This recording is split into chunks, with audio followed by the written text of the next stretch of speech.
अस्सलामु अलैकुम वरहमतुल्लाहि वबरकातुहू। मैं मोहम्मद कैश और आज का टॉपिक है उम्मत दावत छोड़ देगी तो फिर यह बातिल के मदूह होने लगेगी। मैं आप हज़रात से हज़रत यूसुफ़ रहमतुल्लाह अलैह की बातें नकल कर रहा हूँ। हज़रत यूसुफ़ रहमतुल्लाह अलैह फरमाते थे कि जब यह उम्मत दावत छोड़ देगी तो फिर यह उम्मत बातिल गुनाहों की तरफ मदूह होने लगेगी, क्योंकि उम्मत दो हाल में से एक को इख्तियार करेगी कि या तो दाई होगी मतलब दावत देने वाली होगी, या मदू होगी यानी या कोई हमें दावत दे रहा होगा या हम किसी को दावत दे रहे होंगे।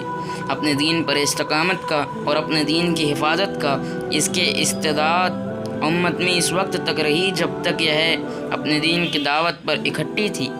इसलिए दिल की गहराइयों से इस बात को समझना होगा कि उम्मत के किसी भी ज़माने में किसी भी किस्म के खसारे से निकलने का दावत के सिवा कोई रास्ता नहीं है कि उम्मत का आखिर उस वक्त नहीं सुधरेगा जब तक उम्मत वह न करे जो उम्मत के पहलों ने किया था।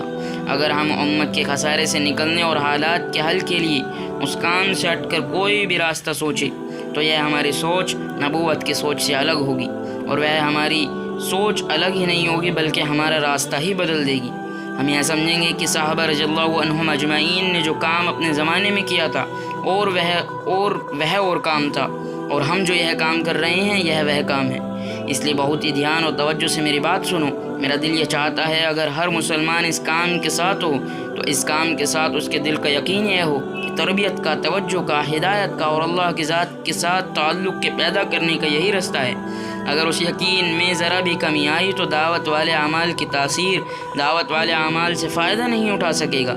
हज़रत यूसुफ़ रहमतुल्लाह अलैह फरमाते थे कि इस काम से ताल्लुक़ की निशानी यह है कि जिस दिन कोई दावत का अमल छूट जाए उस दिन उसको अपनी इबादत में ऐसी कमी महसूस हो, ऐसी कमज़ोरी महसूस हो जिस तरह दावत की ग़िज़ा न मिलने से जिस्मानी कमज़ोरी महसूस होती है।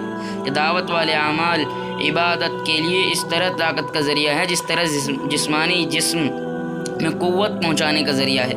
यह हमारे दिल का यकीन होना चाहिए, और यही बात हम अपने सारे बयान करने वालों से, मशवरा करने वालों से, मुलाकातें करने वालों से, मुज़ाकरा करने वालों से, यह बात हम उन सब से कहलवाना चाहते हैं कि हमारा इस काम के साथ यकीन क्या है, कि तबलीग के प्रोग्राम की बुनियाद पर है या तरबियत या हिदायत के। हमारा गश्त किस यकीन पर हो रहा है, मेरा तालीम में बैठना किस यकीन पर हो रहा है। मेरे दोस्तों, आज के लिए बस इतना ही, और दीन की दावत को आप फ़र्ज़ ऐन समझें। ये फ़र्ज़ ऐन है और दीन की दावत देते रहिए, जैसे कि मैंने बताया कि यह बातिल के मदूह हो जाएगी, जो कि आज हो रहा है भगवा लव ट्रैप के रूप में। अस्सलामु अलैकुम वरहमतुल्लाहि वबरकातुहू।